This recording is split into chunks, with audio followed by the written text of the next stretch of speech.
Precioso e eterno Deus, não há como não sentir a Sua presença, Pai. Tu estás aqui entre nós, cumprindo a Sua promessa, Sua palavra, que disse que onde estivesse 2 ou 3 reunidos em Teu nome, ali estaria o Senhor entre eles. O Senhor está aqui, Pai. Eu te agradeço pela Tua presença, por vires aqui, ó Deus, e ter companheirismo conosco, como o Senhor via na virada do dia para ter companheirismo com Adão. Obrigado, Senhor. Receba a adoração e o louvor que o Teu povo tem cantado ao Senhor. E agora, Senhor, que o pão da vida, um dia o Senhor, enquanto caminhava aqui, Tu disseste àquelas pessoas: nem só de pão vive o homem, mas de toda a palavra que procede da boca de Deus. Disse o Senhor: eu sou o pão que desceu do céu. E é esse pão que nós queremos nos alimentar esta noite, Pai.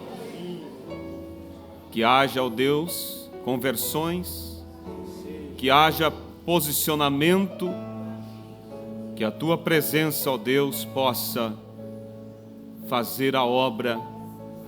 Em nome de Jesus, nós nos colocamos diante de Ti e repreendemos todo espírito contrário.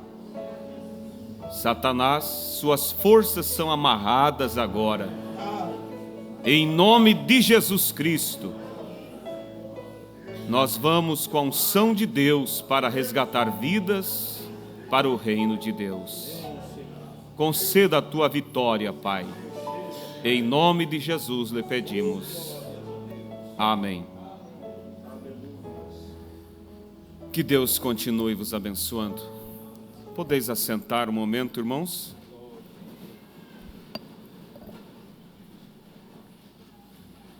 Há uma unção muito especial, e essa é a presença de Deus. E sabemos que essa atmosfera, ela só pode acontecer quando cada um, particularmente, abre o seu coração. E quando nós viemos à igreja com os nossos corações abertos e com a responsabilidade sobre nós de que aquele culto, o sucesso dele depende de nós, certamente Deus honra o esforço de cada um. Amém? E o profeta, na mensagem O Sobrenatural, ele disse que nós somos criadores de atmosfera.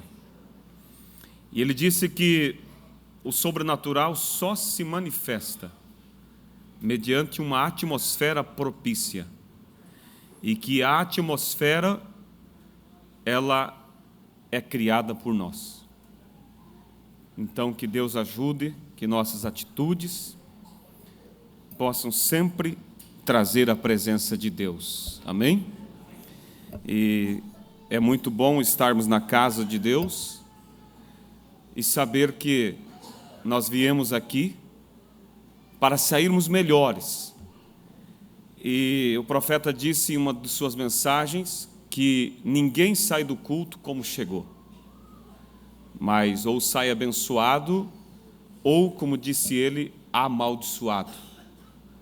Porque quando a pessoa põe em prática aquilo que ela ouve, quando ela abre o seu coração para ouvir a palavra de Deus, a palavra de Deus vem e leva a bênção. Mas quando a pessoa está irreverente, ignora o que Deus está falando, aquela mesma palavra traz juízo sobre aquela pessoa. Mas eu espero que todos nós, essa noite, estejamos aqui para realmente somar, amém? Para que a palavra encontre um terreno fértil. Porque a parábola do semeador mostra que a semente caiu em diversos lugares. A semente era boa. mas somente aquela que caiu em boa terra deu resultado. Então a palavra de Deus, ela é semeada, mas ela tem que encontrar uma terra boa. E essa terra é o meu coração, é o seu coração, quando a gente realmente abre para Deus trabalhar, amém? Somente reforçando o convite do irmão Vicentim, então sábado, às 19 horas, nós vamos ter a reunião com os jovens na liderança, mas com toda a igreja. Inclusive, você pode trazer visitantes. E eu creio que será um grande momento que nós teremos na presença de Deus. E o tema que eles vão tratar vai ser referente a essa mensagem: ouvindo, recebendo e agindo. Só o título já é uma mensagem. Ouvir, receber. Mas se ouve e recebe, pode trazer juízo, se eu não agir de acordo com aquilo que eu recebi. Então é necessário que nós possamos agir de acordo com aquilo que Deus tem colocado em nossas mãos, amém? E todos os sábados, antes da ceia, então no final de semana da ceia, no sábado, sempre, ou pelo menos por agora, nós teremos a reunião dos jovens. E eles estarão pregando, eles estarão trazendo palavrinhas, né? Cantando, e a igreja estará aqui, junto, para serem abençoados através da vida deles, e você também transmitir bênção para eles, amém? Vamos fazer desses sábados que antecede a ceia, sempre um grande momento para estarmos na casa de Deus, amém? Que Deus abençoe, mas lembre que o resultado vem daquilo que está no coração. Não venha só por vir, mas venha com o coração aberto. Mas não faça como aquele que também diz: bem, se não é para ir só por ir, eu não estou sentindo de ir, então não vou ir. Quando eu sentir do Espírito Santo para ir, aí eu vou. Eu quero dizer uma questão, irmãos. O único, acho que eu já falei aqui, o único que começou no Espírito foi Deus. O homem sempre começa na carne, mas aí ele se esforça e entra no Espírito. Então, às vezes, você tem que começar meio sem vontade, e você vai forçando e vai rompendo aquela atmosfera até que você entra no Espírito. Deus começou no Espírito sempre, e do Espírito ele veio para a carne, se fez homem, né? Mas nós sempre começamos do Espírito e da carne e vamos para o Espírito. Então não deixe o diabo pôr aquela desculpa assim: não estou sentindo de ir. Vai sem sentir mesmo. Não é uma questão de sentir, é uma questão de necessidade, de compromisso com Deus, amém? E não que eu estou apoiando você fazer as coisas na carne, de maneira alguma, mas dizendo a você que às vezes você começa na carne. Começa, parece que não está com ânimo para aquilo, o diabo, né, você passou a semana, tantas lutas, tantos problemas, e aí é onde muitos ficam em casa, porque dizem: se é para ir na igreja assim, eu não vou. Eu não estou sentindo a presença de Deus, não estou sentindo do Espírito Santo dentro de mim, não vou. Mas se você for, mesmo sem querer, mesmo sem sentir, você começa ali, vai esforçando e vai gemendo. Quando você vê, você entra no Espírito, e aí você é coroado pela presença de Deus, amém? Eu creio que muitos de vocês tiveram experiências assim. Muitas vezes. Você até ia ficar em casa, mas você diz: eu vou. E começou o culto, parecia que estava tão frio, mas você foi forçando, foi buscando, de repente você mergulhou na presença de Deus, amém? Então é maravilhoso isso. Antes de eu entrar na mensagem, somente eu quero dar um testemunho para os irmãos, algo que me marcou bastante essa semana. E eu estava pensando sobre isso antes, que se Deus nos julgasse pela maneira que nós julgamos, nós estaríamos todos perdidos. Mas graças a Deus que Deus não julga pela maneira que nós julgamos, né? Então, muitas vezes você condena pessoas, você julga pessoas pela aparência. Jesus foi muito claro em dizer: não julgue pela aparência. E quantas vezes você já ouviu pessoas dizer assim: para aquele não adianta, fulano não tem mais jeito, porque você está olhando pela aparência. Mas lembra de uma coisa: se Deus te julgasse como você às vezes julga, você estaria perdido. Porque quando Deus foi em busca de você, você não tinha desejo por Ele. Não venha dizer assim, eu desejava a Deus. Você não desejava a Deus. Tudo, tanto querer como efetuar, tudo é Deus. Mas eu tenho fé em Deus, e a fé tem movido a Deus. Tu tem fé? A fé foi Ele que te deu, porque a Bíblia diz que a fé é um dom gratuito de Deus. Então tudo é Deus, nada é a nós para que nós não venhamos nos gloriar.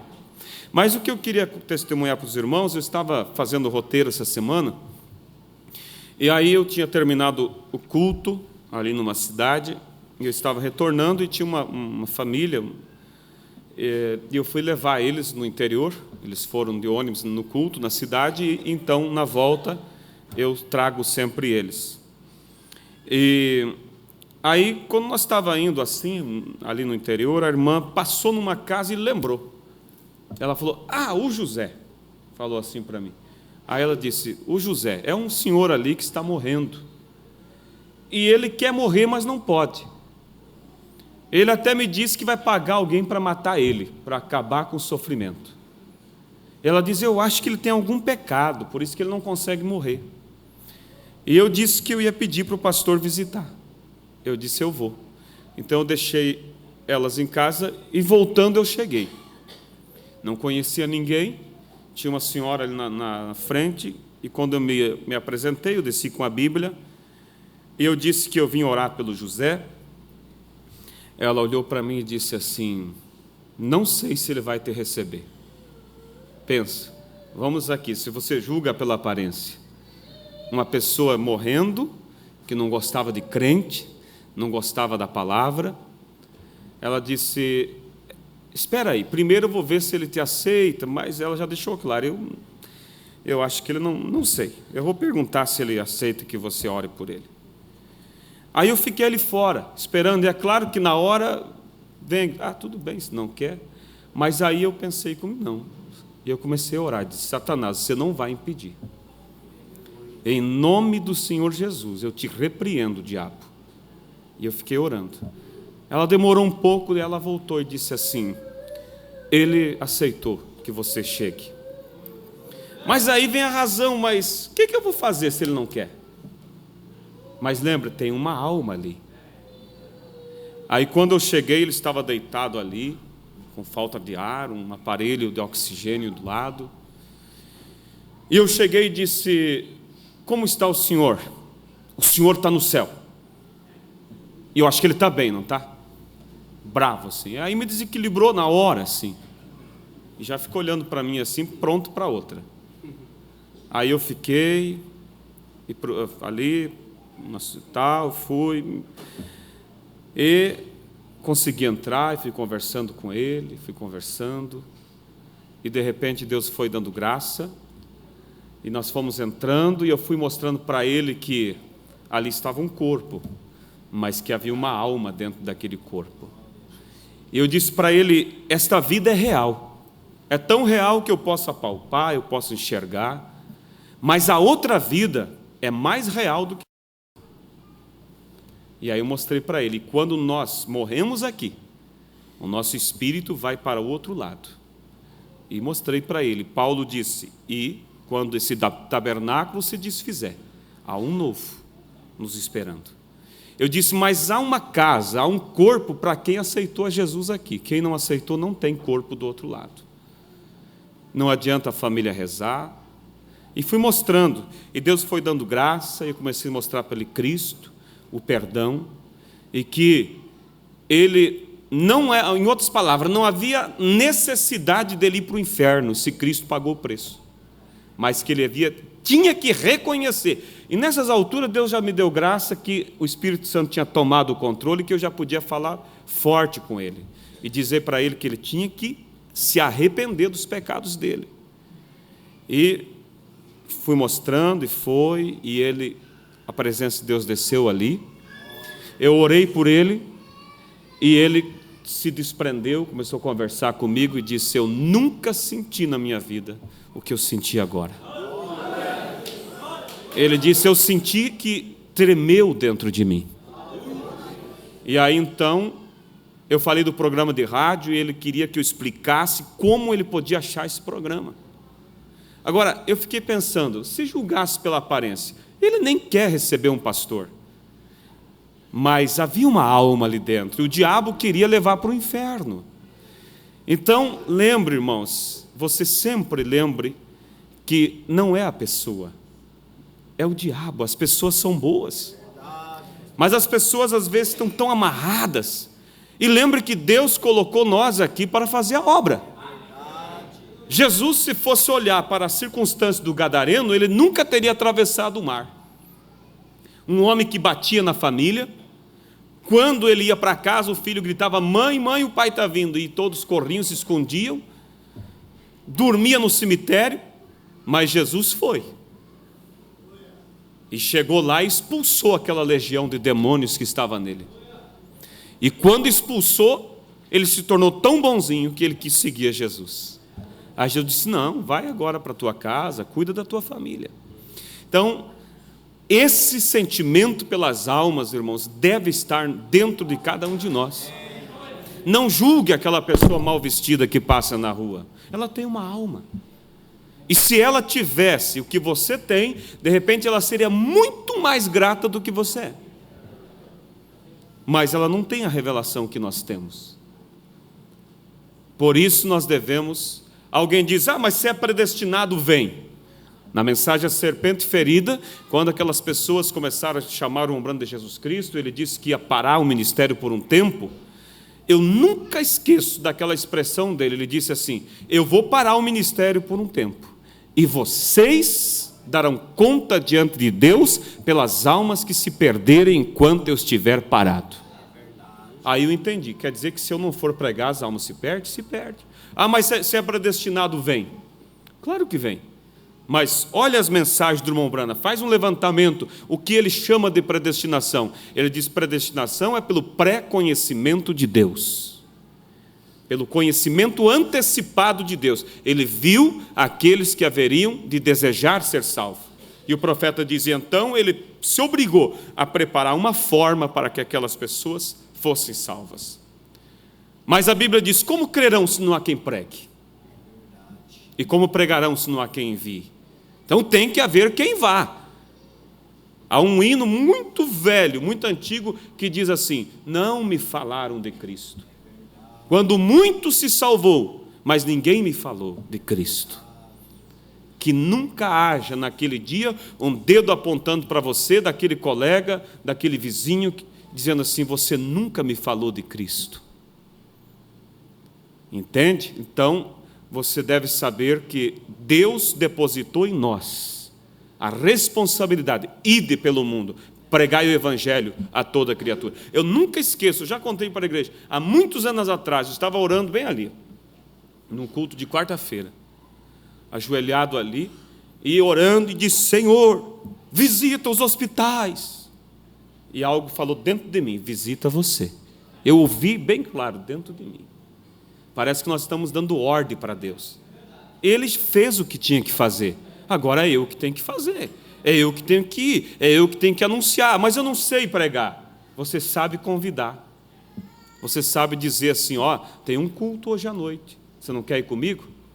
Mas eu convidei e não veio. Volto a repetir uma experiência que eu tive com o irmão Clenuir. Ele não está trabalhando, né? Faz, sei lá, uns 15 anos ou mais. Eu me lembro que eu fui com ele no Noai. O pastor Febroni ia ter o culto à noite, e eu e ele fomos de manhã, de ônibus, e convidamos o que pudemos. Foi o dia todo convidando as pessoas para o culto. E as pessoas dizendo que iam no culto e tal. Chegou a noite, nós fomos para a igreja na expectativa. Nenhuma pessoa foi. Aí o pastor chegou à tarde, pregou, e nós voltamos com ele no carro dele, e aí eu estava ali um pouco constrangido, fui para convidar e ninguém veio. Aí numa altura eu quebrei o silêncio e disse: pastor, nós convidamos tanta gente, ninguém veio. Aí ele só disse para mim assim: Jesus disse: force-os a entrar. Eu entendi. O que é force-os a entrar? Fulano, vamos comigo na igreja? Ah, eu vou. Então tá. Eu vou passar mais cedo, vou me aprontar mais cedo, passo na sua casa, vamos junto. Você está forçando ele a entrar, porque você está comprometendo ele a vir. Às vezes você convida ele para vir e ele de bom coração diz que vem, mas logo o diabo põe uma canseira nele, chega uma visita, alguma coisa, o diabo estará ocupado em fazer com que ele não venha. Mas quando você lembra do mandamento de Jesus, do conselho, force-os a entrar, aí você consegue trazer as pessoas na igreja. E aí eles vêm, eles ouvem a palavra e Deus faz a obra. E olha, irmãos, aquele senhor, depois que falei com ele ali, ele começou a contar da vida dele, de coisas do passado. E ele disse que nunca sentiu, mesmo, não sei de onde ele arrancou, porque às vezes a pessoa está morrendo e tem coisas do passado. E ele arrancou coisas, sei lá, de quando ele era jovem, que o irmão dele estava morrendo afogado, e ele disse: eu não senti nem remorso. Mas hoje eu senti algo, ele disse. Eu senti algo. E ele estava consciente que era Deus. Aí ele me contou que salvou o irmão dele da morte, mas ele disse: foi Deus, porque eu não sabia nadar. Agora, de onde ele tirou isso? Ele estava expressando que agora ele sentiu algo, assim como quando ele salvou o irmão da morte. Então, que Deus nos ajude, irmãos, você sempre saber que Deus não olha como nós olhamos. Ele disse: eu vim para os doentes, porque os sãos não precisam de médico. Se não fosse a graça de Deus, nós temos irmãos aqui, com cicatriz no rosto, de tudo que é tipo. Eram as pessoas, tem uma região aí que Deus pegou os melhorzinhos. Eram os que acabavam com os bailes, quebravam 40 e tantas cadeiras numa briga. Era aquele tipo de pessoa que a sociedade não dava nada. Mas Deus olhou e disse: tem algo ali que eu quero. Tem algo ali, mas os bons Deus não quer. Não, Deus quer todos, é que os bons não quer Deus. Os bons, ele diz assim: não, mas eu... E outra questão, essa semana passada, nós enterramos um irmão, um senhor ali, e lutamos. O irmão Dirceu, acho que está aqui, né? Não está? Lutamos para ganhar aquela alma, mas nunca decidia. Amigo da mensagem, ouvia o programa, defendia a mensagem, mas nunca tomava uma decisão. Visitei ele várias vezes. Um dia a irmã me ligou: está morrendo. Eu fui rápido no hospital em Caxambu, ele estava ali, o doutor disse: dessa noite ele não passa. Tinha infartado, eu acho, estava morrendo. E eu me ajoelhei ao lado da cama dele e disse: Senhor, eu já tinha falado muito de Cristo para ele, e ele sempre concordando. Eu podia até mesmo dizer assim: tudo bem, já está ganho. Mas eu disse: Senhor, se ele não está preparado, dá uma oportunidade para ele. E oramos. Depois eu fui saber que ele levantou daquela cama, recobrou as forças. Aí eu soube que ele estava no regional. Fui visitar ele estava sentado na cama, conversando nitidamente. Eu disse: irmão, eu te visitei lá no hospital, o senhor estava... Ele falou: eu não vi nada. Quer dizer, ele estava em coma já. Eu disse: e eu pedi a Deus que, se o senhor não tivesse preparado, que Deus lhe desse uma chance. E Deus lhe deu. Deus lhe trouxe de volta. Aí conversamos com ele, foi. Depois disso eu fui na casa dele outra vez, conversamos e ele disse: eu quero me batizar. Se eu, quer dizer, melhorar, eu vou me batizar. E mais tarde, daquele dia que eu visitei ele, dali já foi para o hospital e morreu. Mas, aí eu estava fugindo do que eu ia dizer. Mas eu não conseguia ver o que é que atrapalhava aquele homem bom de se tornar um crente, um cristão. E no meu coração algo dizia que ele não estava seguro. E a prova é que quando eu pedi, se ele não tivesse preparado, que ele voltasse, que ele não morresse. Deus retornou, deu força para ele, mais uma oportunidade. Aí eu fui na casa dele, conversamos, e eu disse: irmão, há alguma coisa que o senhor quer falar para mim? Alguma pergunta, alguma coisa da sua consciência? Aí ele olhou para mim e disse: eu quero fazer uma pergunta. Eu sempre fui um homem bom. Eu nunca prejudiquei ninguém. Eu sempre ajudei as pessoas. E por que agora eu estou pagando tanto no fim da minha vida? Ali estava o problema dele. Ele não encontrava Deus porque ele achava que ele era bom. Aí eu consegui encontrar a ponta da corda para poder ajudar ele. Aí eu conversei com ele e disse: irmão, todos somos pecadores, ninguém é bom. A nossa bondade é trapo, é imundícia diante de Deus. E mostrei para ele que a bondade tem que vir de Deus. Aí então ele tomou uma decisão. Depois que eu tinha parado de conversar com ele, já estava conversando com alguém ali, ele disse assim: se tinha um tanque de batismo aqui? Eu falei: tem. Aí ele pensou um pouco: mas eu quero me batizar naquele rio que tem ali embaixo, que daí a água leva o pecado, leva para longe a sujeira. Na simplicidade dele, eu disse: ó, irmão, tudo bem, eu batizo o senhor no rio, mas não é a água que vai levar o seu pecado.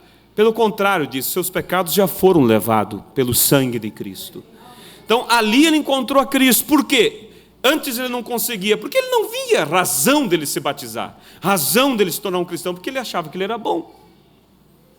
Entende, irmãos? Aí depois eu contando para o pastor Febroni, ele disse: essas são as pessoas que mais vão para o inferno. É aqueles que são bons. Porque aqueles que são ruins, eles esperneiam, eles pedem misericórdia, Deus tem misericórdia de mim, e alcança. E o bom, eu sou bom.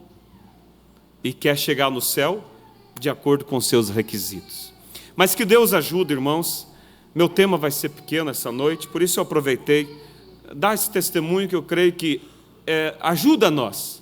Faça algo por alguém. Amém? Faça algo por alguém. Convide alguém para vir na igreja. Não olhe a aparência dele. Se ele fala mal dos crentes, se ele persegue, seja o que for, pensa assim: é um demônio, não é ele. Ele é uma pessoa boa, ele tem uma alma. Amém? Vamos nos colocar de pé. Nós vamos abrir nossas Bíblias em 1 Timóteo capítulo 3, versículo 16. Eu senti essa noite, essa tarde, de trazer uma mensagem evangelística. Eu não sei, de repente tenhamos poucos visitantes, pessoas que ainda não são cristãs, mas foi o que Deus colocou em meu coração, e de repente possa você usar essa fita depois para distribuir para pessoas que não conhecem a Deus, amém? Mas é o que veio em meu coração, falar sobre um tema de evangelismo. 1 Timóteo 3, verso 16. Diz assim: e sem dúvida alguma, grande é o mistério da piedade.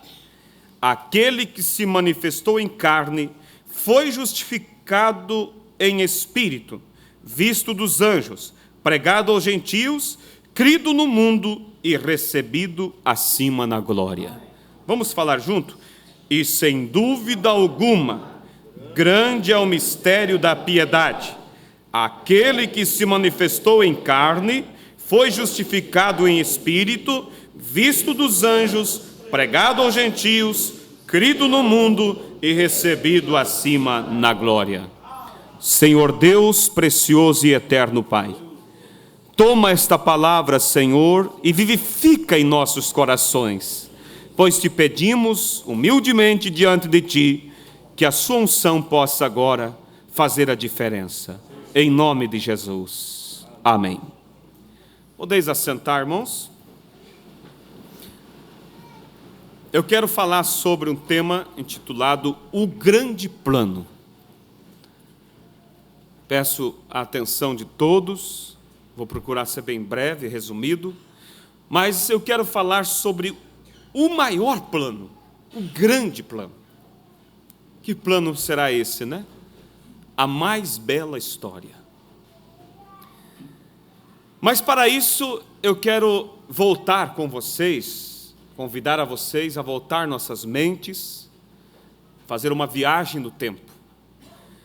Não há 6.000 anos atrás, mas vamos voltar a milhões e milhões de anos atrás. Vamos voltar antes de que houvesse qualquer coisa. Antes de haver cores, antes de haver o espaço até mesmo, porque tudo que nós podemos ver aqui foi criado por Deus. Mas Deus, Ele é o Elohim, aquele que existe por si mesmo. Por isso nós só podemos crer em Deus pela fé, porque pela compreensão nunca vamos entender a Deus.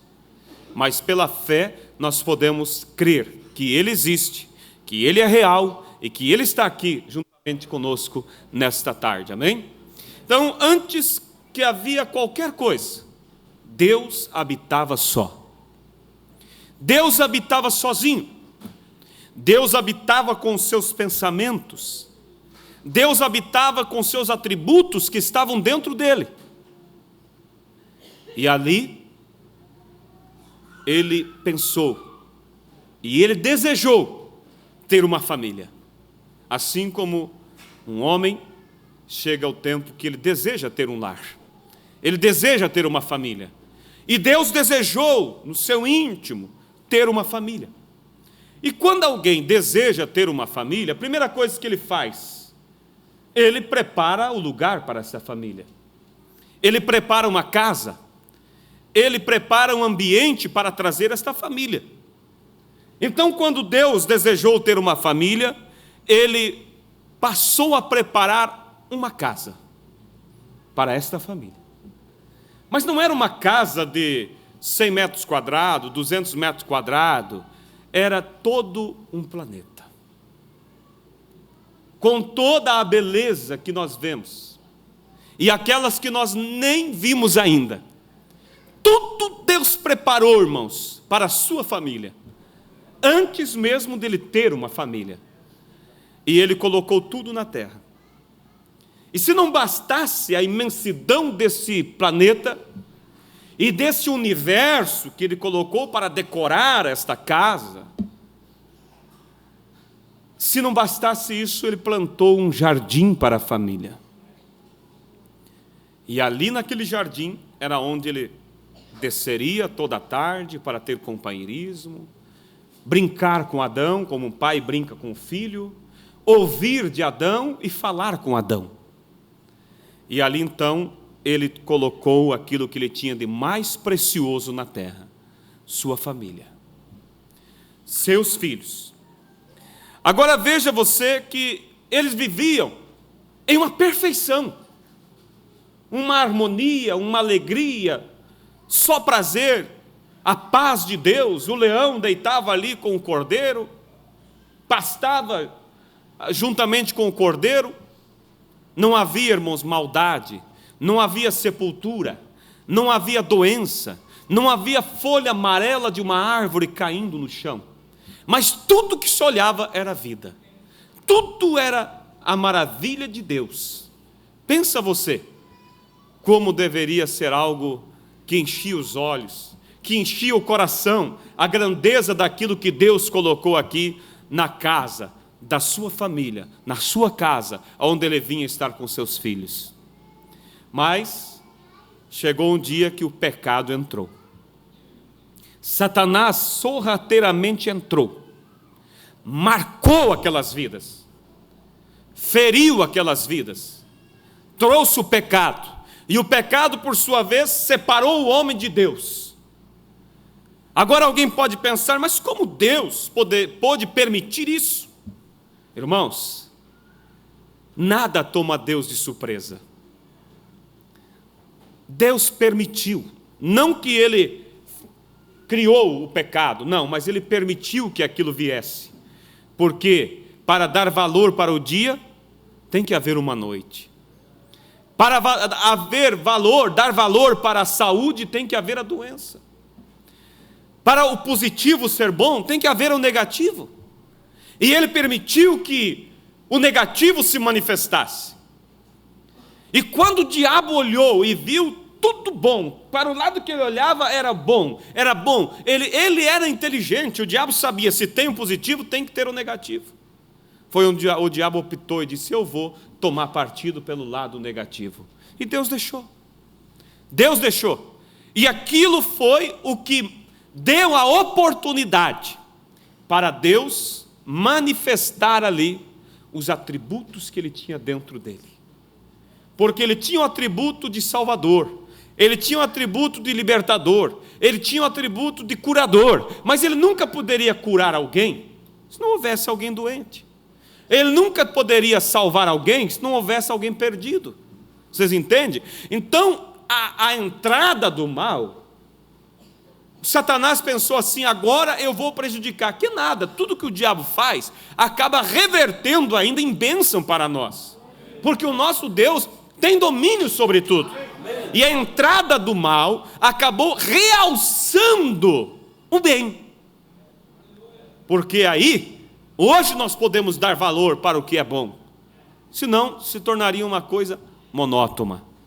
Mas ali então vocês vejam que Deus se manifestou em favor dos seus filhos.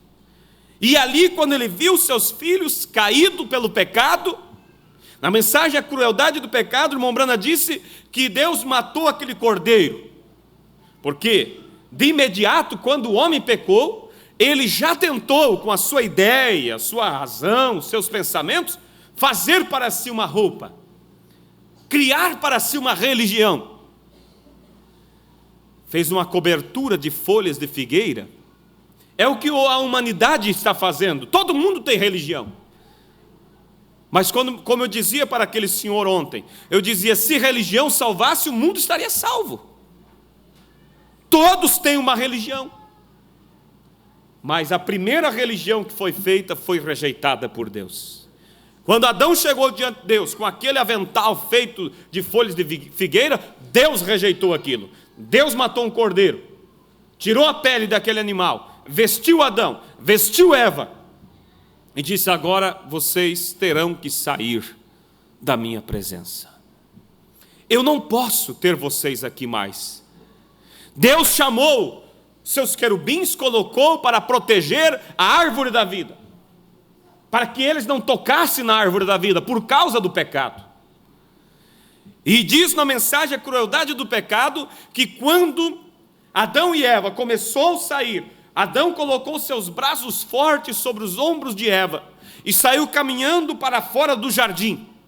E aquelas peles de animais batiam em suas pernas, e o sangue daquelas peles escorria por suas pernas. E Deus começou a olhar aquela cena, seus filhos se afastando dele, e ele não suportou. E ele soletrou a palavra amor.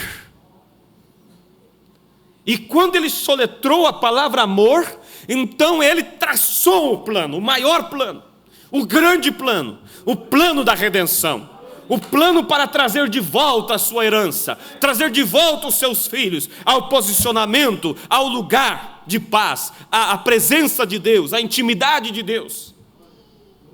E ele começou aquilo com tipos, com sombras. Por isso a Bíblia diz que as coisas do Velho Testamento são sombras dos bens futuros. Os cordeiros que eram sacrificados apontavam para o cordeiro que haveria de morrer por nós. Os sábados que eram guardados apontavam para o descanso que haveria de vir para a alma do pecador. Por isso, quando Jesus vem, ele diz assim: o Filho do Homem até do sábado é Senhor. E ele abre seus braços e diz: vinde a mim, todos que estáis cansados e oprimidos, e eu vos aliviarei. Ali estava o descanso, ali estava o sábado, o verdadeiro sábado, o descanso para a alma, porque o sábado do Velho Testamento descansava o corpo daquela pessoa, mas no outro dia ele estava cansando outra vez. Mas veja que Deus, quando ele criou todas as coisas, ele descansou no sétimo dia e não voltou a cansar mais. Ele não voltou a criar mais nada. E é um tipo que quando você entra no verdadeiro descanso, você não volta a cansar mais.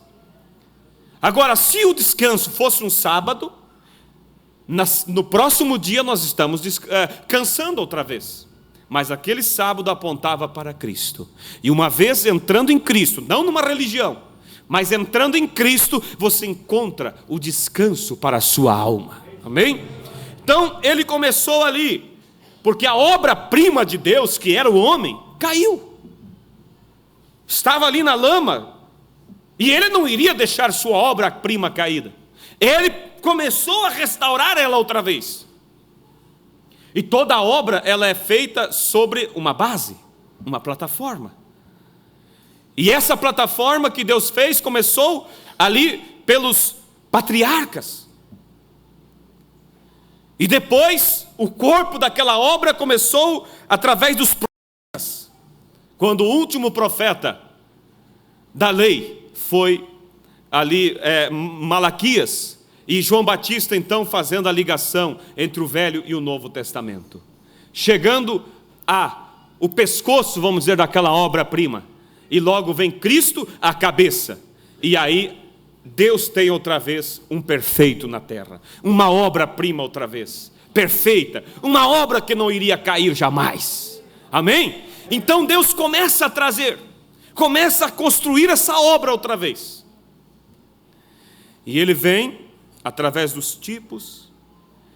Agora, quando Ele colocou seus filhos ali, Ele disse: no dia que vocês pecarem, vocês morrerão. E quando Adão pecou, Deus não podia, irmãos, chegar para ele e dizer: sinto muito pelo vosso pecado, mas eu sei que a sentença é a morte, mas vocês sabem que eu vos amo. Então vamos esquecer isso de lado. Vamos colocar uma pedra sobre isso e vamos seguir adiante. Se Deus fizesse isso, Ele não seria Deus. Ele estaria passando por cima de sua palavra. Ele tinha que cumprir, porque para fazer justiça tem que cumprir com aquilo que foi determinado. Mas como Ele amou o homem, Ele teve que agora prover um substituto para morrer por eles. E nesse grande plano, o anjo não poderia morrer por nós, porque não era parente nosso, e nem seria justo alguém que não trouxe a lei, morrer para cumprir a lei. Um profeta não podia morrer, porque nenhum homem era perfeito, e mesmo que fosse perfeito, não foi ele que trouxe a lei. Como ele poderia pagar o preço? Foi onde Deus, nesse grande plano, determinou: eu vou pagar o preço pela redenção do meu povo. Eu vou morrer por eles. Mas aí, como Deus iria morrer se Ele era espírito?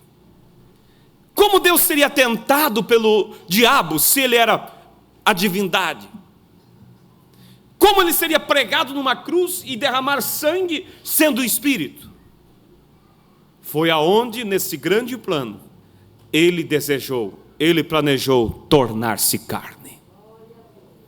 Mas para tornar-se carne, Ele gerou no ventre de Maria um filho. Não criou um filho. Há uma diferença em criar e gerar. Criar, Ele criou Adão, fabricou ali, criou Adão. Mas no caso de Jesus, Ele gerou um óvulo fecundado no ventre de Maria. Nem o óvulo não era de Maria, porque se fosse dela, ele já viria ao mundo ligado a uma raça caída. Ele gerou aquele óvulo com a semente e pôs no ventre de Maria. Quando Ele fez isso, irmão, ali Ele tornou-se, ao gerar no ventre de Maria, Ele tornou-se pai. Ele recebe ali o título de pai, porque Ele gerou um filho, então Ele é pai. Por isso que o Mombrana condenou o trinitarismo e o unicismo, porque o unicista não admite que Jesus tem um pai. Mas se foi gerado, tem um pai. Aí que vem o problema do dualista, porque aí o dualista diz: bem, então Jesus é uma pessoa e o pai é outra. É outro extremo. Na verdade, irmãos, os únicos que vê diferente é o povo da mensagem. Porque às vezes você encontra um unicista e diz: olha, eles creem como nós, eles creem que há um só Deus. Não, eles são unicistas. É aqueles que o Mombrana disse que eram chamados o só Jesus. Mombrana não foi um só Jesus. Porque o só Jesus, eles não atribuem uma paternidade a Jesus. Eles dizem que Jesus é pai de si mesmo. Parece algo estranho, difícil? Não é difícil. Pela revelação de Deus você consegue entender. O problema é que o dualista faz do pai uma pessoa separada do filho. E nós vemos a Bíblia e vemos o profeta sempre mostrando que pai e filho é a mesma coisa. Mas aí você vê as manifestações de Deus. Como pai gerando no ventre de Maria um filho. Aí ele recebe o título de pai. Ao nascer do ventre de Maria, ele recebe o título de filho, porque foi gerado. Mas esse filho não é uma segunda pessoa e nem um outro Deus. É a casa que o pai gerou para ele mesmo habitar ali dentro. Por isso a Bíblia diz que em Jesus Cristo habitou corporalmente toda a plenitude de Deus. No grande plano de redenção, aquele grande Espírito gerou um filho no ventre de Maria. Ao gerar o filho, ele recebe o título de pai. Não a personalidade separada de um outro Deus, mas o título de pai. Estão entendendo? É como um teatro. Conta-se que alguém assistiu um teatro e por incrível que pareça, ele acabou se apegando com 3 personagens, ou gostou do papel desempenhado por 3 personagens ali. E ele pensou assim: eu vou conhecer essas personagens, porque eles fizeram um papel muito perfeito. E então ele foi até ali onde havia a organização daquele teatro, e disse: é o seguinte, eu assisti o teatro assim, e eu vim aqui para conhecer alguns dos personagens ali, que eu me identifiquei muito com eles. Aí o administrador ali daquele teatro disse assim: pois não, qual deles você gostaria de conhecer? Ele disse: eu queria conhecer aquele que fez tal papel. Ele disse: só um momento que eu vou chamar ele aqui. Foi lá e chamou. Aí veio uma pessoa ali, se identificou, e aquele homem elogiou e disse: maravilhoso, você fez um papel perfeito. Olha, meus parabéns. Aí o homem volta, aí ele fala para o chefe assim: agora eu quero conhecer aquele que fez tal papel. Aí o homem ficou assim, foi lá e chamou, volta o mesmo. Aí ele disse: não, calma, o senhor se enganou, eu quero a pessoa que fez tal papel. Ele disse: não, sou eu mesmo. Mas como assim? Não, é que eu me vesti daquela roupagem e fui e desempenhei um papel. Logo em seguida eu entrei atrás da cortina, troquei minhas vestes e vim e fiz um outro papel. Mas eu sou o mesmo. Inclusive, eu fiz mais um papel ali, que foi o papel de tal personagem. Aí a pessoa ficou mais maravilhada ainda. Então assim foi Deus. Ele é um, mas ele se manifesta como pai nesse grande teatro da vida, e ele vem e gera um filho. Logo em seguida ele se esconde, e aí ele vem e se manifesta como filho, mas é o grande Deus, o autoexistente, o Elohim, aquele que existe por si mesmo, que agora está vestido de carne humana, aleluias, e nesta carne ele é chamado filho. Estão entendendo? Ele é chamado filho, mas não é uma segunda pessoa, um segundo Deus, mas é Deus em carne, cumprindo São João capítulo 1, que diz assim: no princípio era o verbo estava com Deus, e o verbo era Deus, e o verbo se fez carne, e habitou entre nós. Quem que se fez carne? O Deus, o verbo, a palavra, se fez carne e habitou entre nós. Quando você vai para Êxodo capítulo 3, verso 14, você vai encontrar ali Moisés falando com Deus. Deus aparece para ele e diz: Moisés, eu ouvi o clamor do meu povo no Egito, e eu te envio para que vá e os liberte e traga para a minha terra, que eu prometi. Aí Moisés diz assim: Senhor, quando eu chegar lá, e eu falar para eles assim: o Deus de vossos pais me enviou para que vos liberte da terra, do Egito. Então Moisés disse: eles me perguntarão: qual é o nome do Deus que te enviou aqui? Aí Moisés olhou e disse: Senhor, qual é o teu nome para que eu diga a eles? Aí Deus se posiciona diante de Moisés e diz assim: diga para eles: eu sou, me enviou a vós. Eu sou, o pronome pessoal. O grande eu sou, quer dizer, aquele que existe, aquele que é, não aquele que vai ser ou que era. O eu sou, o sempre presente. Diga para eles: eu sou, me enviou a vós. Eu acho isso lindo, irmãos, porque Deus não tinha um nome.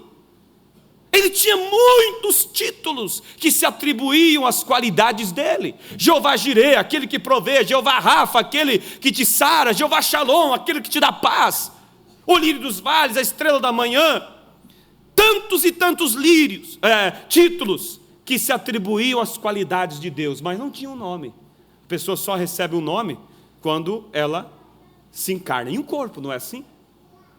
E quando você vê mais para frente, lá em Juízes, capítulo 15, se não me falha a memória, quando ele aparece para Manoá, o pai de Sansão, e ele diz assim: olha, eu te darei um filho, e através desse filho, esse menino irá libertar Israel. Manoá diz assim: quando a promessa se cumprir, nós queremos te dar honra, então qual é o seu nome, para que nós lhe honre quando o menino nascer? Olha outra vez Deus: por que perguntas pelo meu nome, se ele é maravilhoso? Ele não tinha um nome, irmãos. Por isso em Isaías capítulo 52, versículo 6, ele diz assim: por esta causa, naquele dia, o meu povo saberá o meu nome. Aleluias! Você sabe o nome de Deus? Nesse grande plano da redenção, ele se manifestou em carne, e ali ele recebe um nome que é sobre todo nome, e a Bíblia diz que através desse nome todos serão salvos. Aí quando Jesus está em São João 8, conversando ali com os escribas, e eles tentando apertar Jesus de um lado, apertar do outro, e Jesus mostrando que ele era o pão que desceu do céu, e vai falando, e fala sobre Abraão, e aí ele diz: calma aí, você não tem nem 50 anos, e diz que viu Abraão? Oh, irmãos, ali eles não sabiam que estava falando com alguém que já tinha falado com Moisés, alguém que era antes de tudo. Aí ele diz: você não tem 50 anos e diz que viu Abraão? Aí Jesus olha assim e diz: antes que Abraão existisse, eu sou. Aleluias! Quem era que estava dizendo eu sou? O mesmo que falou com Moisés, o mesmo que disse: diga para eles eu sou. É a mesma expressão. O eu sou, o sempre existente, o todo-poderoso, que agora estava em corpo, em carne humana, e que naquela carne se manifestou como filho. Está entendendo? Não uma segunda pessoa, mas o próprio Deus em carne humana. Deus manifestando-se em carne humana para redimir o homem. Porque no grande plano, como eu disse, alguém tinha que morrer pelo homem. Mas quem poderia morrer? Quem poderia pagar o preço? Como eu disse, ele não poderia dizer assim: esquece o que eu falei sobre a questão de morte, vamos pôr uma pedra nisso aí, vamos esquecer. Ele não seria Deus se ele fizesse isso. Mas ele diz: deixa comigo, eu tenho um plano aqui, eu tenho um plano secreto, eu tenho algo dentro de mim, e eu vou manifestar, e com isso eu vou manifestar tudo que eu sou. Eu vou ser o salvador, eu vou ser o curador, eu vou ser o libertador, eu vou ser pai, eu vou ser tudo para eles. Aleluias! Ah, irmãos, e quando o irmão Brana fala sobre Abraão, e Abraão precisava ter o filho, estava velho, com quase 100 anos, Deus disse: Abraão, vem cá, sabe quem eu sou? Eu sou El Shaddai. El Shaddai quer dizer aquele que tem seios. Ele diz: vem cá, Abraão, se recosta sobre o meu peito, e pode se nutrir, porque eu tenho seios para te amamentar, para te fortalecer, para te revigorar. Abraão, vem sobre o meu seio. Ali estava o El Shaddai. Ele queria uma família precisa o quê? Precisa de um braço forte para a batalha, precisa ser alimentado, precisa de tudo. Ele pensou em tudo por nós, irmãos. Aí, ele disse: eu vou me fazer homem. E aí ele veio através de Maria. Deus, Pai, gerou um filho. Quando ele gerou um filho, ele foi chamado de pai. Quando o filho nasce, então ele se manifesta agora como filho. E aí ele começa, e o profeta diz: era Jeová chorando na manjedoura, era Jeová brincando. Oh, irmãos, isso é maravilhoso, não é? Era Jeová aprendendo carpintaria. Era Jeová obediente a José, obediente a Maria. Era Jeová como adolescente. Era Jeová como jovem. Era Jeová adulto. Era Jeová sendo tentado. E a Bíblia diz: em tudo ele foi tentado, mas em nada ele pecou. Aí o trinitário se enrosca tudo e não consegue, porque ele diz: não pode. Como ele era o próprio Deus e orava ao Pai. Irmãos, Deus não podia ser tentado como divino, porque diabo nenhum poderia tentar o Todo-Poderoso. E outra, se ele viesse para a batalha como divino, certamente ele venceria, mas não teria valor a vitória dele por mim nem por você. O diabo diria assim: tudo bem, você venceu, mas venceu como divino, eles são humanos, são meus. Deus disse: deixa, eu vou me fazer homem. E quando ele se fez homem, através daquele corpo, ele recebeu para si uma segunda natureza, a natureza humana. E na natureza humana ele era tentado. E quando o diabo vinha e tentava e dizia: se tu és o Filho de Deus, faz essas pedras virar pães. O diabo vinha na parte humana, porque a parte humana estava com fome. Mas ele disse: nem só de pão viverá o homem. E o irmão Brana disse: o diabo levava um choque de 10.000 volts e caía estendido para trás. Quando o diabo tomava aquele nocaute, irmão, sabe quem que estava nocauteando ele? Eu, você, essa igreja. Sim, por isso o diabo fica dizendo que você não é nada, mas você tem que saber que você tem nocauteado o diabo, porque você estava na natureza humana de Deus. Sim, você venceu o diabo através da natureza humana de Deus. Por isso você é um vencedor nele. E quando ele orava ao Pai, era você orando ao Pai. Era a natureza humana orando a natureza divina que estava dentro dele, que enchia os céus e a terra e estava em todos os lugares. Ali estava a parte humana. E como aquela mulher disse: irmão Brana, eu tenho uma coisa contra você. Lembra aquela pregadora que disse para ele: eu tenho algo contra você. Aí o profeta disse: bem, me diga então o que você tem. Ela diz: você divinaliza muito a Jesus Cristo. O irmão Brana disse: oh, se tudo que houvesse contra mim fosse isso, eu estava bem. Daí o profeta disse: mas por quê? Ela disse: eu vou te provar que ele não era Deus. O profeta disse, ela disse: e se eu te provar? E aí? Ele disse: pois bem, se você me provar, então vamos lá. Ela disse: então eu vou te provar agora. Ela disse: quando ele foi no túmulo de Lázaro, ele chorou. Isso prova que ele era humano. O profeta olhou para ela e disse: e aí, tem mais alguma coisa a me dizer? Não, está aí a prova. Ela disse: não, tem mais alguma escritura, senhora? Não. Ele disse: pois é, mas como Deus, ele disse: Lázaro, sai para fora. Ali estavam as duas naturezas, a humana chorando por causa do seu amigo que estava morto, porque ele, no grande plano, ele se fez homem para sofrer por mim, para sofrer por você, para ser tentado. E aí, em tudo foi tentado, mas sem nada pecar. Venceu todas as tentações. Se houvesse alguma coisa que ele não tivesse vencido, nós estaríamos pegos naquilo. Mas em tudo ele venceu. E quando ele venceu toda a tentação, aí o diabo disse: tudo bem, teve um tal de José aí também que quase foi perfeito. Esse aí até aqui tem sido perfeito, mas eu tenho uma arma poderosa, é a maior arma que eu tenho. Ele me venceu em tudo, mas quero ver ele vencer a morte agora. Vou colocar ele no fundo de uma sepultura.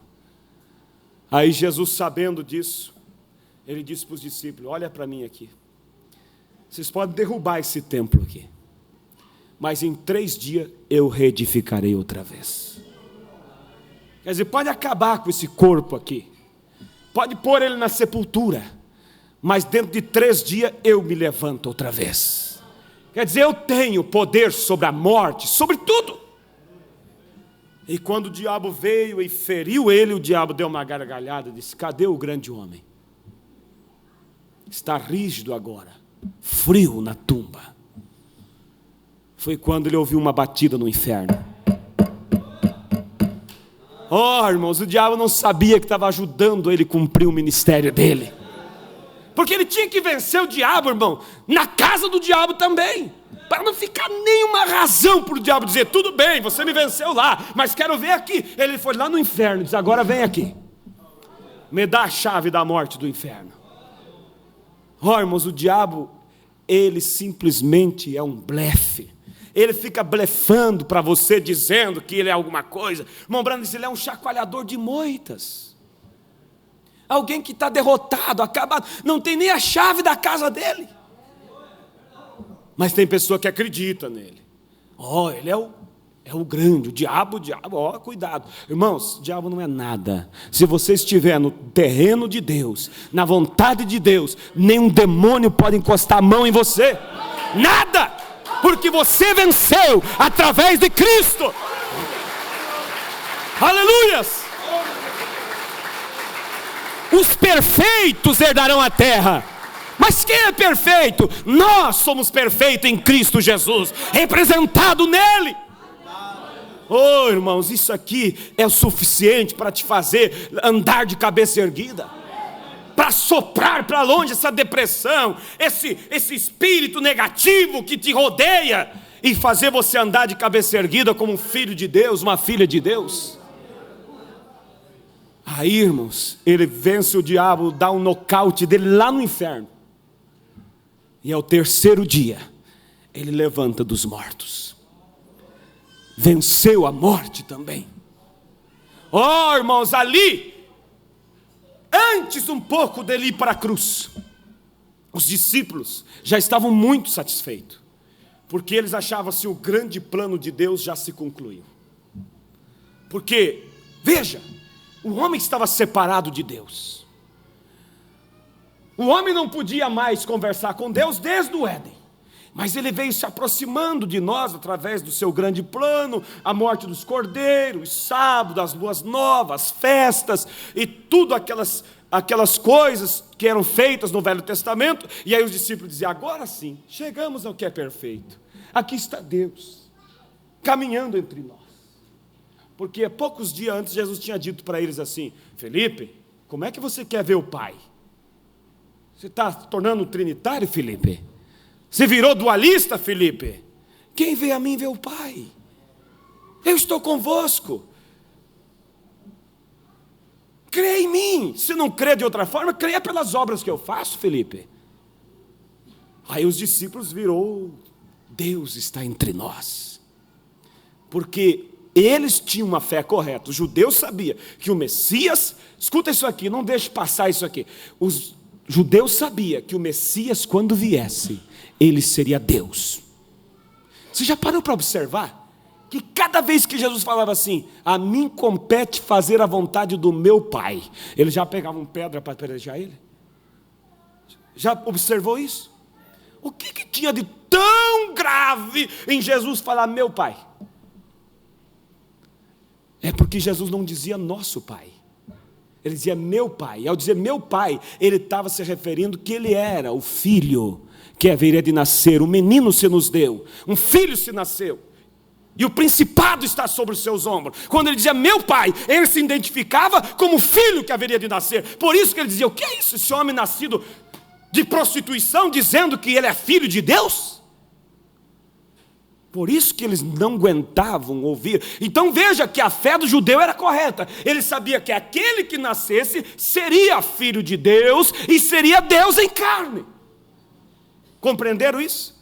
Por isso eles não conseguiam engolir Jesus falar: a mim compete fazer a vontade do meu Pai. Ali estava Deus em carne, caminhando. E os discípulos então maravilhados: agora sim, Deus está conosco. Olha aqui, igreja, olha aqui, que privilégio. Podemos comer com Jesus, podemos dormir com Deus, podemos viajar com Deus. João podia dizer mais, e eu posso recostar minha cabeça no peito de Deus. Ah, irmãos, precisava algo melhor para eles? Na concepção deles, não. Mas na concepção de Deus, sim. Porque o grande plano dele ainda não estava completo. Porque ali era Deus com eles. Quando Deus se separou, pronto, acabou. Mas Deus começou no grande plano se aproximando deles. E no deserto, era Deus sobre eles. Era Deus na coluna de fogo à noite. Era Deus na nuvem de dia. Era Deus sobre eles. Eles olhavam e diziam, oh, Deus está perto de nós. O plano de Deus está se manifestando. Mas ainda eles não podiam tocar em Deus. Eles não podiam falar com Deus. Aí quando o menino nasce do ventre de Maria, era Deus caminhando com eles. Aí eles não queriam mais nada agora. Mas aí Jesus chega um momento e olha para os discípulos e diz assim, ó, importa que o Filho do Homem seja entregue. E ele será morto pela mão dos ímpios. Pedro disse, não, de forma alguma, Senhor. Não, o Senhor não pode morrer. Calma aí. Nós vamos preparar uma forma aqui para te defender. E Jesus, irmãos, Jesus sabe como faz. Um pouco antes ele disse assim, vão e compre umas espadas. Jesus queria testar. Eu quero ver se eles estão entendendo mesmo. Vão, compre umas espadas. Vocês já leram isso? Jesus mandou eles comprar espada. Aí Pedro gostava mesmo de uma faca na cinta. Ele já colocou a espada ali e estava pronto. Ninguém põe a mão em Jesus. Mas se eles tivessem, irmãos, a completa revelação que nós temos hoje, eles saberiam que era mistério que ele fosse morto. Quando chegaram para prender Jesus, Pedro, irmãos, ele não era só garganta, ele era bom mesmo. Ele tirou a orelha do soldado só para mostrar o começo. Se ele continuasse, ele não queria fazer mal, mas se vocês continuam, vocês sabem o que vai acontecer. Jesus disse, põe a espada na cinta, Pedro. Para com isso. Juntou aquela orelha, irmão, ensanguentado, o soldado estava lá, ele colocou assim, tudo voltou, o soldado pôs sua mão.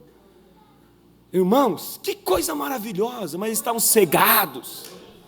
Aí Jesus seguiu eles. Aí os discípulos pensavam, não, mas ele é poderoso, ele é Deus. Nós já entendemos, Felipe achava que não era, mas agora todos sabemos, ele é Deus. Deixa, daqui a pouco nós vamos ver o que vai acontecer. Os anjos vão descer do céu, e aí será a grande hora. Nós vamos ser libertos até dos romanos daí. Que nada, irmãos, Jesus como uma ovelha muda. E os discípulos a cada hora esperavam a reação de Jesus. Jesus quieto. E lá vai ele para a cruz. Enquanto ele estava lá, eles pensavam, daqui a pouco ele desce. E Jesus morre. Quando ele morre, irmãos, e o corpo dele desce da cruz, vai para a sepultura, aqueles homens baixam a cabeça e saem tristes. Pedro pegou a rede, acabou tudo, voltou a pescar. Aqueles dois discípulos caminhavam no caminho de Emaús, conversando. Nós estava quase lá. Nós cria que ele iria redimir a Israel. Ele era um homem poderoso. Lembra daquilo outro. E um conversando, de repente Jesus aparece para eles. Jesus disse, o que é que vocês vão conversando aí? Aí eles olharam e disseram, és tu somente um forasteiro, que não sabe das coisas que aconteceram aqui? Jesus disse, quais? Ele disse, pois de Jesus o Nazareno, homem poderoso em palavras e obras.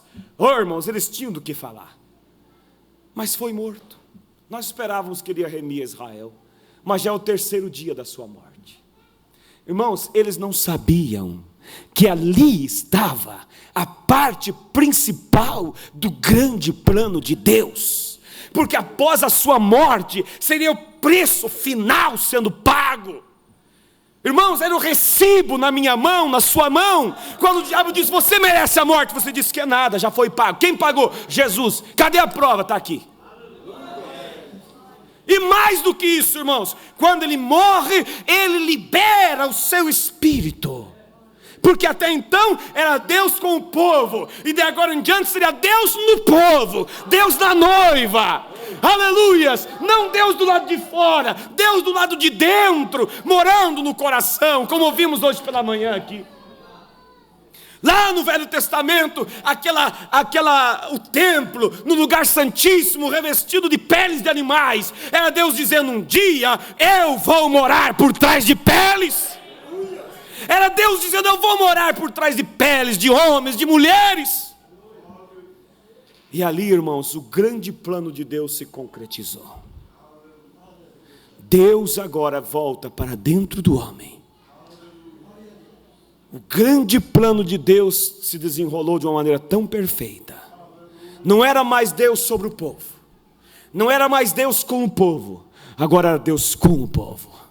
Aí ele disse assim, e depois vocês farão obras maiores das que eu fiz. Irmão Brana diz, a tradução correta é mais do que eu fiz, porque ninguém pode fazer maior do que ele.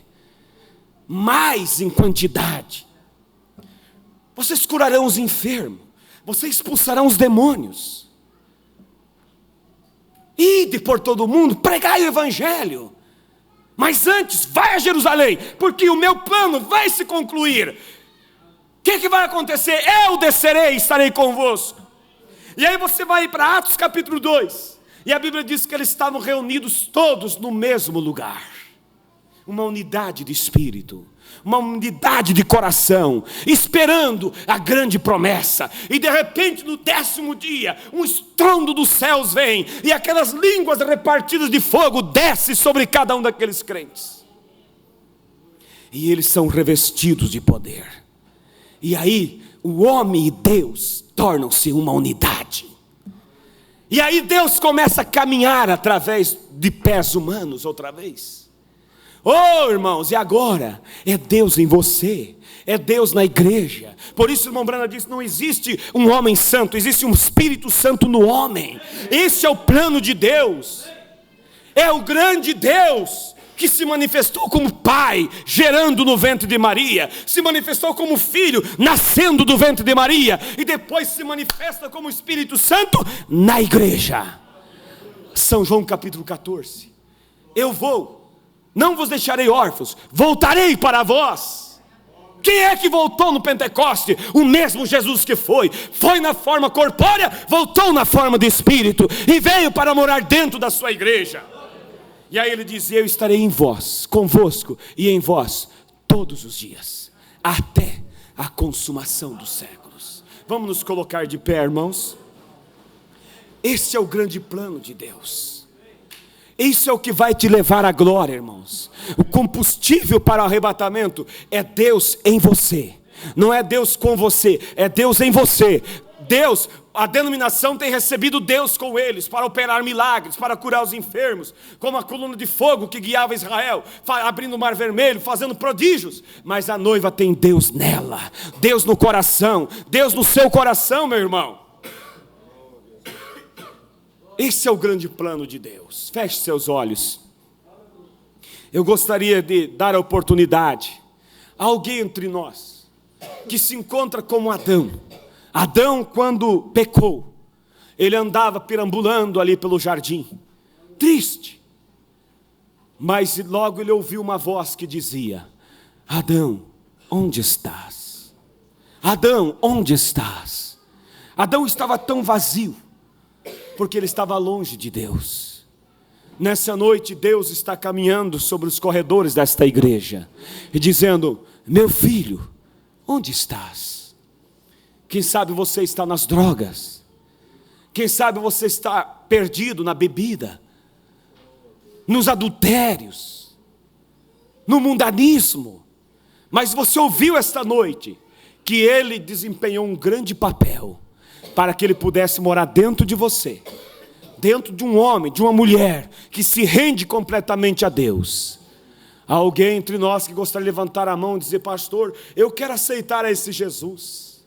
Eu entendi que Ele me amou muito, Ele pagou um preço. Levante sua mão bem alto para que eu veja. Há alguém que quer tomar essa posição? Você quer dizer, ore por mim porque eu quero o Espírito de Deus dentro do meu coração? Enquanto a igreja se mantém, há uma mão que se levanta. Você quer vir à frente, jovem? Somente pessoas corajosas têm coragem de fazer isso. Aleluias! Há mais alguém que deseja ser morada do Deus vivo?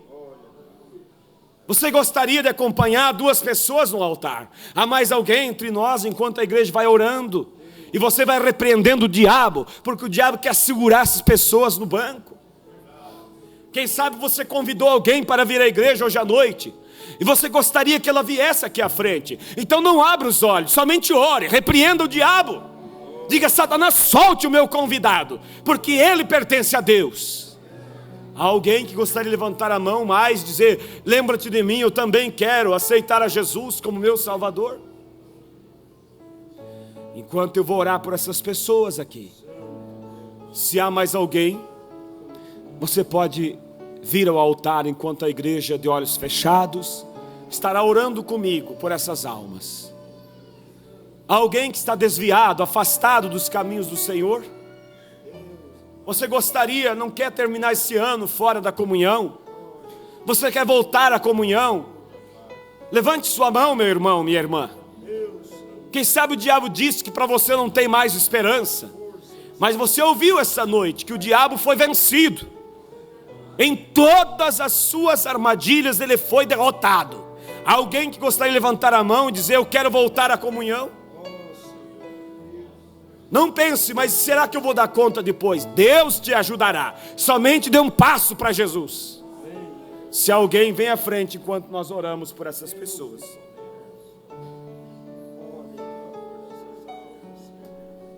Precioso e eterno Deus, aqui está essa alma preciosa, Pai.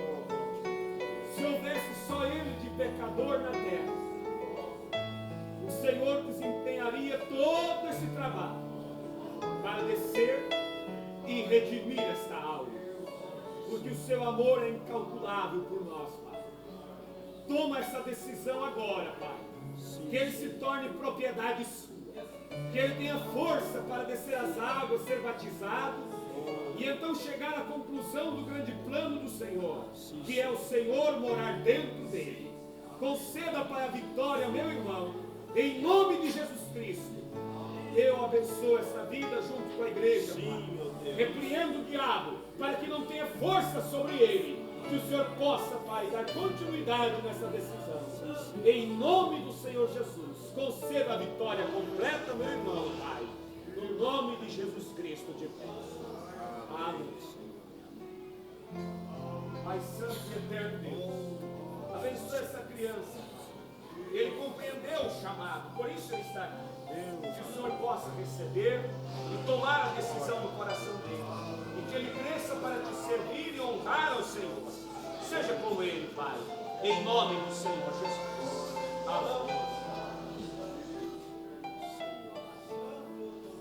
Pai Santo e Eterno Deus, aqui está esse jovenzinho. Ele já é batizado, Pai, mas ele precisa de uma experiência contigo. Seja com ele, Pai, liberta da opressão, do mal. Põe no teu coração, teu sentimento dentro dele. Em nome do Senhor Jesus. Amém.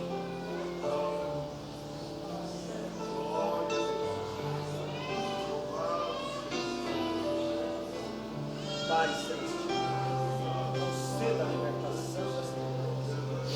Em nome do Senhor Jesus, eu repreendo essa libertação. Sai, Senhor. Em nome do Senhor, seja Pai Santo e Eterno, estende suas mãos sobre ele, consolide sua vida, em nome do Senhor, ele e sua família. Pai Santo, que a tua glória e poder seja sobre essa vida, seja comigo, em nome do Senhor, guie seus passos para a glória, e Deus.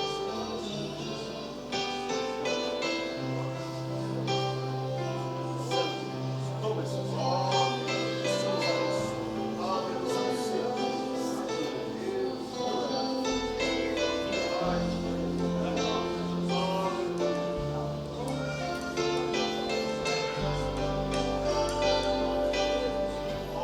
Precioso Deus e eterno Pai, nós te amamos, Pai.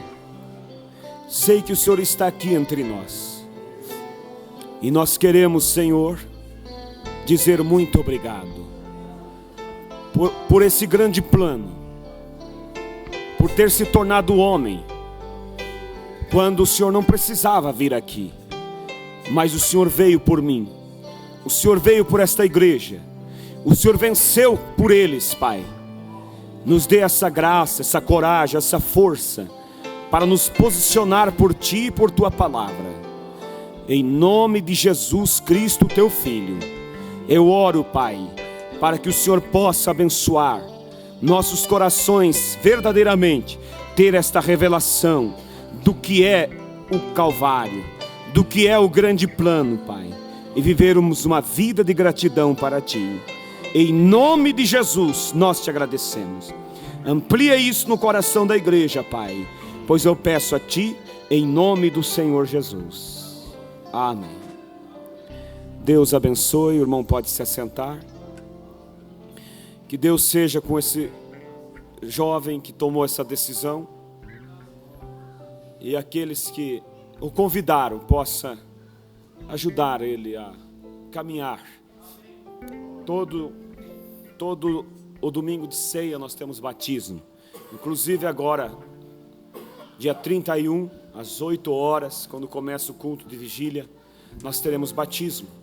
Então, que vocês venham preparados para ser batizados. Que Deus abençoe a igreja e que possa você sempre pedir para Deus que Ele te dê o sentimento dele em seus corações. Eu gostaria que todos nós pudéssemos compreender profundamente esse grande plano. Aquele grande Deus que se fez homem, por mim e por você. Só que Ele não obriga nós a servi-lo. É como aquela história daquele leilão de escravos. Havia uma moça sendo leiloada, e havia aqueles fazendeiros maliciosos tentando comprá-la com suas mentes carnais, seus olhares imundos, e aquela moça como uma mercadoria sendo vendida. Assim era eu e você. Não tínhamos valor nenhum, éramos escravos do diabo. Mas um jovem passava por ali. Escuta isso aqui. E diz a história que ele parou diante daquela cena. E quando ele olhou a face daquela moça, tão abatida, sendo vendida como um animal, e ele olhou para aqueles compradores, e ele pôde imaginar qual seria o futuro dela. Ele se compadeceu. Foi o que Deus fez. Ele olhou do céu para a terra e viu cada um de nós como ovelhas desgarradas, indo para o matadouro. Ele teve compaixão de mim, teve compaixão de você. E então aquele moço esperou. E quando o último comprador deu o último lance, e o leiloeiro disse: quem dá mais?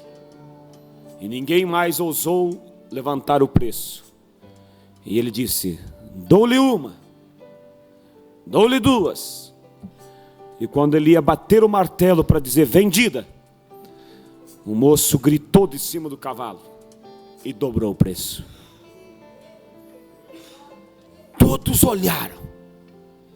E o leiloeiro olhou e disse: moço, nós não estamos brincando, porque era inacreditável que alguém poderia oferecer um valor exorbitante por uma escrava. O diabo não imaginava, irmão, o diabo não imaginava que Deus ia pagar tanto por nós. Você acha que o diabo pensava nesse plano, irmãos? Não pensava, não acredito. Porque ele sabia, ele pensou: agora eu peguei. Porque ele disse: o preço é morte. Eles vão ter que morrer agora. Ah, mas se alguém pode morrer por eles, quem vai morrer? O diabo nunca pensou que Deus se proporia morrer por nós. Por isso, Atos capítulo 20, verso 28 diz: fomos resgatados pelo próprio sangue de Deus. Então Jesus era Deus. Jesus era Deus feito carne. Não era uma segunda pessoa, não. Aí o moço disse para o leiloeiro: eu não estou brincando, eu pago o preço pela moça. Aí o leiloeiro abriu os olhos e pensou: uxe, hoje vai dar lucro. Quem dá mais? Todo mundo baixou a cabeça. Ninguém. Aí ele bateu o martelo: vendida. O rapaz foi até lá, pegou os documentos, pagou o preço. Saiu, a moça saiu quieta, cabisbaixa. Aí ele disse: jovem, olha para mim. Ela olhou com um olhar envergonhada, como uma mercadoria. Aí ele disse: moça, eu não comprei você para ser minha escrava. Eu comprei a tua liberdade. Aí ele assinou e disse: está aqui. Você é uma mulher livre. Irmãos, eu quero que você veja isso. Deus não me comprou para ser escravo. Deus não te comprou para ser escravo. Escravo nos era do diabo. Ele comprou a nossa liberdade. Agora você é livre para servir Ele ou fazer o que você quer. Aí ele disse: toma esse papel. É o preço da tua liberdade. Vai para onde desejares ir. Case. Tenha um lar, tenha uma família. Seja feliz. E ele virou com seu cavalo e saiu galopando. De repente ele ouviu o tropel de alguém que corria atrás, ofegante. E ele parou assim, olhou, a moça vinha correndo atrás dele. E ele parou e disse: moça, você não me entendeu. Eu não comprei você para ser escrava, você é livre. Ela disse: eu entendi muito bem. Mas como livre, e por gratidão ao que fez por mim, eu quero seguir você todos os dias da minha vida. Eu quero lavar os pés dos teus empregados, não como escrava, mas como livre. Aleluias! Paulo disse: o amor de Cristo me constrange a servi-lo. Eu não sou obrigado a vir na igreja. Eu sinto a presença de Deus aqui. Você, irmã, não é obrigada a ter seus cabelos crescidos. Você não é obrigada a vestir decentemente. Homem, você não é obrigado a viver uma vida correta, limpa, pura. Deus nos fez livre. Mas você diz: Senhor, por gratidão eu quero te servir. Senhor nosso Deus, conceda isso, Pai. Queremos te servir por gratidão. Como disse Paulo, o amor de Cristo me constrange a servi-lo. Estamos ao final de mais um ano, Pai. Sentimos muito, Pai, por nossas falhas. Sentimos muito por não sermos melhores cristãos diante de um amor tão grande como esse. Mas, Pai, obrigado pelo Senhor ter tido paciência com nós. Um novo ano está pela frente, Senhor. E eu quero ser melhor do que eu fui. Eu quero que meus irmãos sejam melhores do que foram. Aqueles que têm ferido ao Senhor, que possam tomar, ó Deus, uma posição. Senhor, quem sabe há pessoas aqui que foram marcadas pelo pecado, marcadas pelo erro, mas o Senhor está aqui para perdoá-los. Que eles possam humildemente se arrepender, deixar a razão de lado e chegar com sinceridade a teus pés. Dá um renovo, Pai, para cada um de nós. Dá um renovo para cada um de nós, Pai. Quando o Senhor estava para nascer na forma humana, Maria não encontrou lugar, Pai. Ninguém quis dar lugar para o Senhor nascer. Hoje não é diferente, Pai. A cidade está iluminada, luzes de Natal, mas ninguém tem lugar para ti, Pai. Mas eu tenho aberto o meu coração. Aqui há pessoas que têm seus corações abertos, e queremos dizer ao Senhor: Tu és bem-vindo, Senhor. Podes entrar, sim, fique à vontade. A casa é sua. Conceda, Pai, a graça, a força, para cada um ser melhor cristão. Em nome de Jesus lhe pedimos. Despede-nos na tua paz, para a tua glória. Amém, Jesus. Amém.